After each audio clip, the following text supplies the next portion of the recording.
নমস্কার, আমি গোবিন্দ চক্রবর্তী। আমি আমার ফিজিক্স অলরাউন্ডার ইউটিউব চ্যানেলে আমার সকল প্রিয় ছাত্রছাত্রীদের স্বাগত জানাই।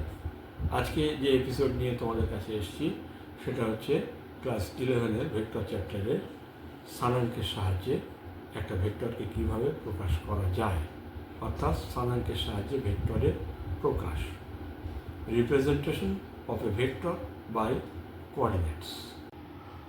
আচ্ছা ছাত্রছাত্রীরা, আজকে তোমাদের সামনে যে এপিসোড নিয়ে এসেছি সেটা হচ্ছে ক্লাস 11-এর ভেক্টর চ্যাপ্টারের স্থানাঙ্কের সাহায্যে কিভাবে একটা ভেক্টরকে প্রকাশ করতে হয়, অর্থাৎ স্থানাঙ্কের সাহায্যে ভেক্টরের প্রকাশ, representation of a vector by coordinates.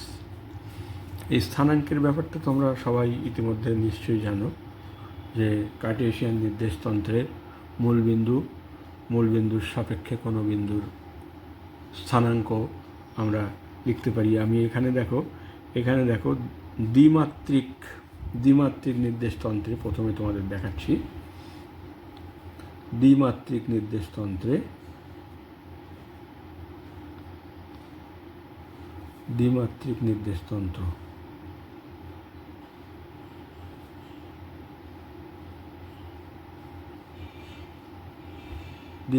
নির্দেশতন্ত্র হলে কি হয় সেটা প্রথমে দেখাচ্ছি, তারপরে সেখান থেকে ত্রিমাত্রিক হলে কিভাবে কি করা যাবে সেটা আমরা বলে দেবো। তোমরা দেখতে থাকো। দ্বিমাত্রিক নির্দেশতন্ত্র মানে কার্টেসিয়ান নির্দেশতন্ত্র দ্বিমাত্রিক। আমি এখানে আবার অক্ষটা আঁকছি, দেখো এক্স ওয়াই অক্ষ দুটো আঁকছি। ধরো এটা ও হচ্ছে আমার মূল বিন্দু যার স্থানাঙ্ক 0 0। 2 ডাইমেনশনাল বলছি যখন, এইদিকে এক্স আর এইদিকে আমার ওয়াই অক্ষ। এই ও মূল বিন্দুর সাপেক্ষে আমরা ধরি যে কোনো একটা বিন্দু পি। এই পি বিন্দুর স্থানাঙ্ক হচ্ছে এক্স ওয়াই। এই ও মূল বিন্দুর সাপেক্ষে এই পি বিন্দুর অনুরূপ যে অবস্থান ভেক্টর হয় সেটা কিভাবে এই স্থানাঙ্ক দিয়ে রিলেটেড হয় সেটা দেখানোই আজকের আমাদের কাজ। আমরা কি করছি, এখন ওপি যুক্ত করে দিচ্ছি। ওপি যুক্ত করে পি থেকে এক্স অক্ষের ওপর একটা লম্ব টেনে দিলাম, পিএম। তো আমরা সবাই জানি এই ওএম হচ্ছে এক্স আর এমপি যেটা সেটা হলো ওয়াই। এটা আমরা অনেক আগে থেকেই জানি, এটা আমরা সবাই শিখে ফেলেছি এতদিনে নিশ্চয়ই। তাহলে এই ও এম আর এমপি, ও এম এর মান হচ্ছে এক্স আর এমপির মান হচ্ছে ওয়াই। আমাদের বের করতে হবে এই পি বিন্দুর ও বিন্দুর সাপেক্ষে পি বিন্দুর অনুরূপ অবস্থান ভেক্টর। তো সেই অবস্থান ভেক্টরটা কি হবে, আমি ওপি যুক্ত করে দেখো ভেক্টর চিহ্ন দিয়ে দিচ্ছি এবার, কিন্তু দিয়ে আমি এই ওপিটাকে, এই অবস্থান ভেক্টরটাকে আর দিয়ে প্রকাশ করছি, আর দিয়ে প্রকাশ করছি। তো এখন আমি যেটা করছি সেটা এই এক্স অক্ষের দিকে একটা একক ভেক্টর আই ক্যাপ আর ওয়াই অক্ষের দিকের একটা একক ভেক্টর জে ক্যাপ, এই ধারণাটা নিয়ে নিলাম। নিয়ে আমি ওএম যে পরম মানটা ছিল তার সঙ্গে একটা আই ক্যাপ অ্যাড করে দিয়ে, ইউনিট ভেক্টর একক ভেক্টর গুণ করে দিয়ে, এবং ওয়াইয়ের সঙ্গে একটা জে ক্যাপ ইউনিট ভেক্টর গুণ করে দিয়ে এখন আমরা এই ওএমটাকে ভেক্টর হিসাবে ধরব যেটা কিনা এক্স আই ক্যাপ, আর এমপিটাকেও ভেক্টর হিসাবে ধরব যেটা কিনা ওয়াই জে ক্যাপ। তাহলে সেক্ষেত্রে আমার যে তাহলে আমরা এখানে লিখে ফেলি ও মূলবিন্দু সাপেক্ষে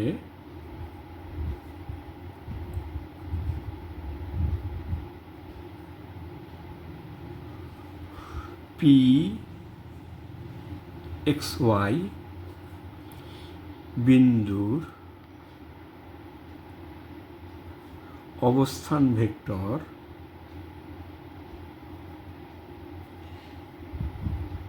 ও অবস্থান ভেক্টর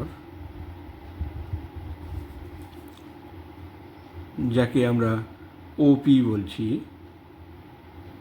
সেটাকে যদি আর বলি, সেই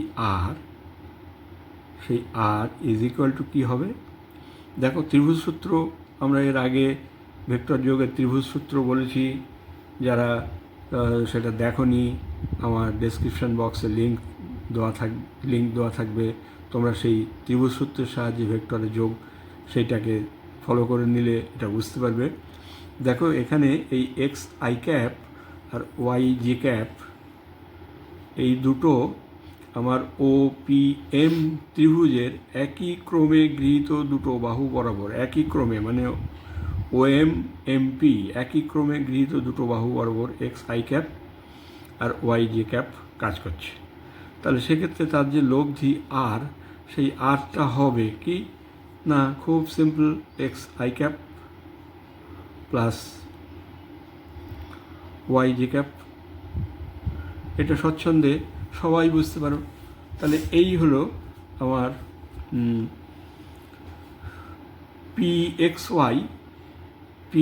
ওয়াই মানে পি বিন্দুর স্থানাঙ্ক এক্স ওয়াই ও মূল বিন্দুর সাপেক্ষে দ্বিমাত্রিক কার্টেসিয়ান নির্দেশতন্ত্রে।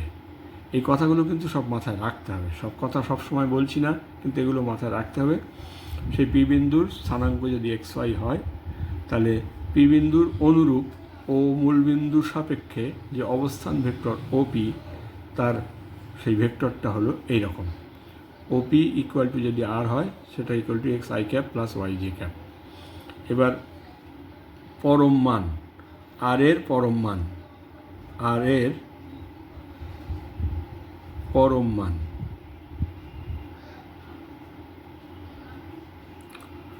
আর এর পরম মান আমরা সেটাকে কীভাবে বোঝাই? আর এর পরম মান সমান, এই যে মড দিয়ে দিয়েছি, দুপাশে দাগ দিয়ে দিয়েছি, সেটা হচ্ছে square root of x square plus y square. কারণ পাইথাগোরাস থেকে আমরা সবাই জানি এই যে সমকোণী ত্রিভুজ, সেই সমকোণী ত্রিভুজের ও M R O P M সমকোণী ত্রিভুজের এই কোণটা সমকোণ, এই ও পি তার অতিভুজ। সুতরাং এইটা স্কোয়ার প্লাস এইটা স্কোয়ার হলে এই আর এর পরম মানটা পাওয়া যায়। তাহলে এভাবে আমরা একটা দ্বিমাত্রিক নির্দেশতন্ত্রে যখন কোনো একটা বিন্দুর স্থানাঙ্ক দেওয়া থাকছে, সেই বিন্দুর অনুরূপ অবস্থান ভেক্টরটা আমরা বের করতে শিখলাম। সেই ভেক্টরটা হচ্ছে এই, আর হচ্ছে x i cap plus y j cap, এবং আর এর যে পরম মান দুপাশে মড দিয়ে দাগ দিয়ে সেই পরম মানটা এইটা।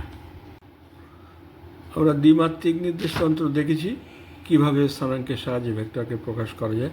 এখন ত্রিমাত্রিক নির্দেশতন্ত্রটাই বেশি আসে পরীক্ষায়, বেশি দরকার হয় আমাদের। তাই ত্রিমাত্রিক নির্দেশতন্ত্রের কথা আমরা এখন বলি। ত্রিমাত্রিক নির্দেশতন্ত্র মানে কার্টেসিয়ান যে কোঅর্ডিনেট সিস্টেম, সেই সিস্টেমের ত্রিমাত্রিক নির্দেশতন্ত্র। আমি সেটাকে তোমাদের একটু অন্যভাবে দেখাবো। আমি ক্লিয়ার, এইদিকে আমার এক্স অ্যাক্সিস, এদিকে আমার এক্স অ্যাক্সিস, এদিকে ওয়াই অ্যাক্সিস। এবার এইটা হচ্ছে মূলবিন্দু, আর এখানে জেড অ্যাক্সিসটা আছে আমার এই খাতার তলের সঙ্গে লম্বভাবে ওপরের দিকে। এটাকে যখন ছবিতে ফেলে দেখাতে হয় তখন এইভাবে ফেলে দেখাতে হয়। তো যেটা থেকে যে ছবিটা আঁকলে তোমাদের একটু বুঝতে অসুবিধা হয়, আমি ওই ছবিটা আঁকবো না, ইচ্ছাকৃতই আঁকবো না। এই যে অক্ষটা আছে আমার, এই যে পেনটা ধরা আছে খাতার তলের লম্বভাবে ওপরের দিকে যে অক্ষটা আছে। এইবার আমার একটা বিন্দু যার স্থানাঙ্ক, ধরো এই ত্রিমাত্রিক নির্দেশতন্ত্রে এক্স ওয়াই জেড আছে, এই দিকটায় ধরো যে অক্ষটা আমি দেখালাম, কিন্তু এটাকে আমি সেইভাবে এই এই জেড অক্ষ এটা কিন্তু আমার খাতার তলা লম্বভাবে ওপরের দিকে আছে, বোঝা গেল? এই ত্রিমাত্রিক নির্দেশতন্ত্রে একটা বিন্দুর স্থানাঙ্ক যদি হয় আমার পি, এই বিন্দুর স্থানাঙ্ক যদি হয় এক্স ওয়াই জেড, তখন ত্রিমাত্রিক নির্দেশতন্ত্রে এই ও মূলবিন্দুর সাপেক্ষে পি বিন্দুর অনুরূপ যে অবস্থান ভেক্টর, সেই অবস্থান ভেক্টরটাকে যদি আমি ওপি বলি, এই ওপি বলি, এটা সেই অবস্থান ভেক্টরটা। এখন কল্পনা করো এই পি বিন্দু আছে আমার, এই যে পেনটা ধরা আছে দেখতে পাচ্ছ খাতা থেকে উপরে, এই পি বিন্দুটা আছে স্পেসে উপরে, আমার খাতা থেকে ওপরে আছে, ত্রিমাত্রিক নির্দেশতন্ত্র তো সেখানে এই পি বিন্দুটার স্থানাঙ্ক এক্স অক্ষের স্থানাঙ্ক, যেমন এই লম্ব টেনে দিলে, এখান থেকে যদি লম্ব টেনে দিই পি এম যদি বলি এটাকে, তাহলে এক্স আই ক্যাপ যেমন দ্বিমাত্রিক নির্দেশতন্ত্রে বলেছি এইটা হয় ওএম ভেক্টরটা, সেই রকম এই দিকে ওয়াই জে ক্যাপ হয়, ওয়াই জে ক্যাপ হয় এমপি। এটা তো নিশ্চয়ই বুঝে গেছো।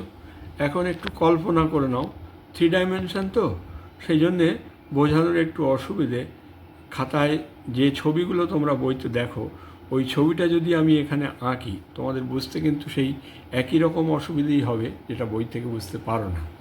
তার জন্যই আমি সেই ছবিটা আঁকছি না এঁকে আমি তোমাদের একটু কল্পনা করে নিতে বলছি।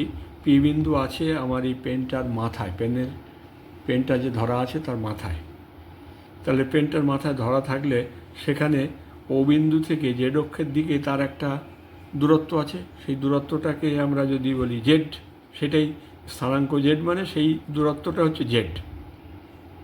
মানে আমার জেড অক্ষের দিকে পি বিন্দুটা কতটা দূরে আছে, ও বিন্দু থেকে জেড দূরে আছে। এই জেড দূরত্বটা আমি দেখাচ্ছি, দেখো এই এই পি বিন্দু কিন্তু এখন খাতার তলে নেই, আছে আমার এই পেনের মাথায়। তাহলে এখানে জেডটা হবে এইভাবে, এই দেখো এই আমি হাতটা তুলে দেখাচ্ছি, জেডটা হবে নিচ থেকে ওপরের দিকে এইভাবে জেডটা হবে। তাহলে সেই দিকের একক ভেক্টর যদি আমি কে ক্যাপ ধরি, তাহলে এই দূরত্বটা জেড দূরত্বের সঙ্গে জেড কে ক্যাপ যেই আমি গুণ করছি তখন ওইটা একটা ভেক্টরে পরিণত হয়ে যাচ্ছে। এবং সেক্ষেত্রে দেখো আমার লব্ধি ভেক্টর যেটা হবে, সেই লব্ধি ভেক্টরটা মূল বিন্দুর সাপেক্ষে, সেই লব্ধি ভেক্টরটার চেহারাটা এই রকম হবে, প্রকৃতপক্ষে এই রকম হবে। এই আমি একটা পেন দিয়ে বোঝানোর চেষ্টা করছি। এই লাল পেন যেটা দেখতে পাচ্ছ সেটা হবে আমার লব্ধি ভেক্টরটা ওপি। তাহলে পরিষ্কার বুঝতে পারছো যে আমার আগে এক্স আই ক্যাপ আর ওয়াই জে ক্যাপ যেটা ছিল, যেটা দ্বিমাত্রিক নির্দেশতন্ত্রে ছিল, সেখানে বহুভুজ ভেক্টর যোগের বহুভুজ সূত্র দিয়ে খুব সহজে আমরা বলতে পারি যে এইটা ছিল x i cap plus y j cap, তার সঙ্গে যদি এইটা জেড কে ক্যাপটা যোগ করে দিই তাহলে সেটা হয়ে যাবে ত্রিমাত্রিক নির্দেশতন্ত্রে ওই পি এক্স ওয়াই জেড বিন্দুর অনুরূপ অবস্থান ভেক্টর। তাহলে সেটা আমরা এখন লিখে ফেলি। ও মূলবিন্দুর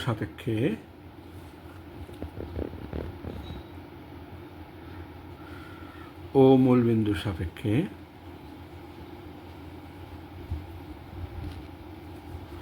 পি এক্স ওয়াই জেড বিন্দুর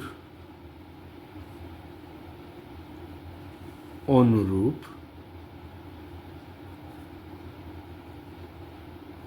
অবস্থান vector.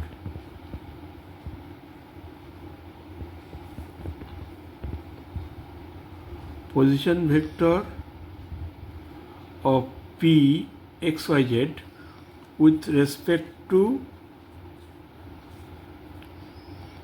origin O or corresponding to the point O, অনুরূপ অবস্থান ভেক্টর ওপি, সেটাকে যদি আমি এখন আর বলি, তাহলে দ্বিমাত্রিকে যেটা x i cap plus y j ক্যাপে থেমে গেছিল, এখন সেটা আবার একটা জেড কে ক্যাপ তার সঙ্গে জুড়বে।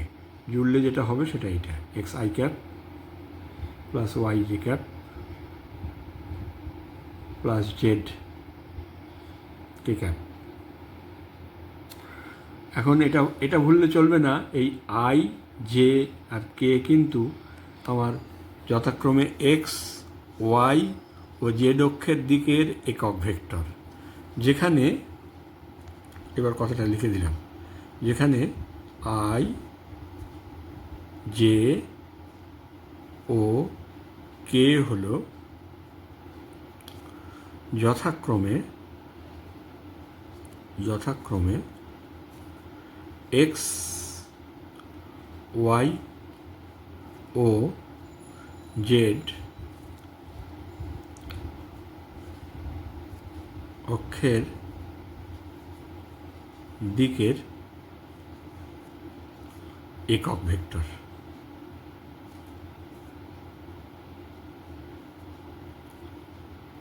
তাহলে তোমরা বুঝতে পারলে কোনো একটা বিন্দুর স্থানাঙ্ক পি এক্স ওয়াই দেওয়া আছে একটা মূল বিন্দুর সাপেক্ষে, তাহলে সেই পি বিন্দুর অনুরূপ অবস্থান ভেক্টর ও মূল বিন্দুর সাপেক্ষে সেটা O P is equal to r equal to x i cap plus y j cap plus z k cap, এই সেই ভেক্টরটা চলে আসে।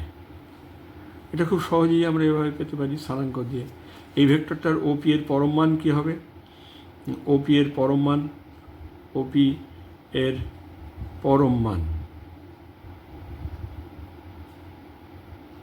যেভাবে টু ডাইমেনশনে বের করেছি, দ্বিমাত্রিক নির্দেশতন্ত্রে বের করেছি, সেইভাবেই আমরা পেতে পারি, সেইভাবেই আমরা সহজেই পেতে পারি। এগুলো সবাই বোঝো যে এটা হবে square root of x square plus y square plus z square.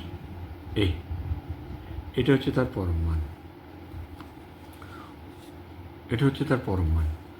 উদাহরণস্বরূপ যদি বলি যদি পি বিন্দুর স্থানাঙ্ক হয়, যদি পি বিন্দুর স্থানাঙ্ক 3, 4, 5 হয়, তবে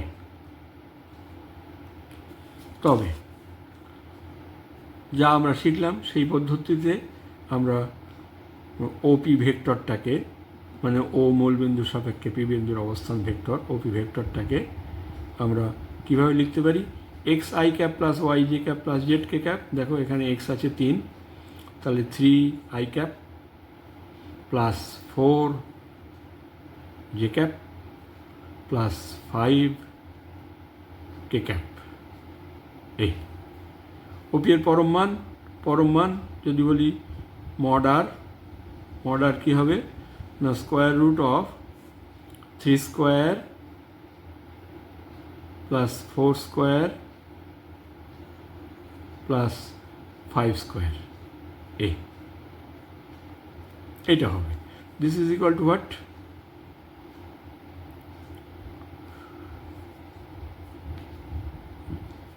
স্কোয়ার রুট অফ, এটা কত হয় দেখো, এটা 25, এটা 16, এটা 9, 16, 9, 25 আর 25, 50, স্কোয়ার রুট অফ 50, এত একক। এইটা হলো পরম মান। বুঝলে? আচ্ছা ছাত্রছাত্রীরা, এতক্ষণ যে ভিডিওটা দেখলে তোমরা, সেই ভিডিওটা যদি তোমাদের একটু ভালো লেগে থাকে তাহলে তোমরা ভিডিওটাকে লাইক, শেয়ার, কমেন্ট করো বা আমার চ্যানেলকে সাবস্ক্রাইব করো। সাবস্ক্রাইব করার সময় পাশের বেল আইকনটা প্রেস করতে ভুলো না, তাতে করে আমি যখনই নতুন কোনো ভিডিও দেবো তখনই সেটা তোমাদের কাছে আগে পৌঁছে যাবে। তোমাদের যদি কোনো রকম কোয়ারিজ থাকে, কোনো রকম কিছু নতুন কিছু পড়বার দরকার থাকে, তখন তোমরা আমার হোয়াটসঅ্যাপ নম্বরে আমার সঙ্গে যোগাযোগ করতে পারো। তোমরা আমার ফিজিক্স অলরাউন্ডার ইউটিউব চ্যানেলটাকে সাবস্ক্রাইব করো। আজ তবে এই পর্যন্ত থাক। আজকের মতো বিদায় নিচ্ছি। আমি তোমাদের ফিজিক্স স্যার গোবিন্দ চক্রবর্তী। নমস্কার।